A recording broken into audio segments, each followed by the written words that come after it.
Junior চিকিৎসকদের ধর্ণা মঞ্চে যোগ দিলেন সন্দীপ ঘোষের সহপাঠী। জানা গিয়েছে 1989 সালে উত্তর চব্বিশ পরগনার বনগাঁ হাই স্কুল থেকে উচ্চ মাধ্যমিক পাশ করেছিলেন আরজি করের প্রাক্তন অধ্যক্ষ সন্দীপ ঘোষ। এবার তার স্কুল সময়ের সহপাঠী অরিন্দম স্বাস্থ্য ভবনের সামনে জুনিয়র ডাক্তারদের ধর্ণা মঞ্চে যোগ দিয়েছেন। তিনি আন্দোলনরত ডাক্তারদের জন্য ছাতা এবং খাবারও নিয়ে আসেন। মিছিলে হাঁটার পাশাপাশি তিনি বলেন তার ভাবতেই লজ্জা হয় যে সন্দীপ একসময় তার বন্ধুও ছিল, যদিও কারোর সঙ্গেই তেমন কথা বলতেন না সে। এর আগেও বনগাঁয় আরজি কর কাণ্ডের প্রতিবাদে হওয়া প্রত্যেকটি মিছিলে সামিল হয়েছিলেন তিনি। এইচএসের পরে আমি ভারতের বাইরে চলে যাই ও ডাক্তারি পড়তে চলে যাই, যোগাযোগ ছিল না।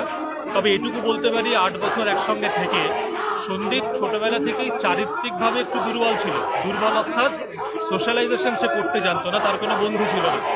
একটা মানুষের আপব্রিঙ্গিং যখন এভাবে হয়, তার কোনো বন্ধু থাকে না, তার কোনো সমাজ থাকে না, সে শুধু নিজেকে চেনে, ভবিষ্যৎ কিন্তু তখনই তৈরি হয়ে গেছে বলেই আমাদের ধারণা।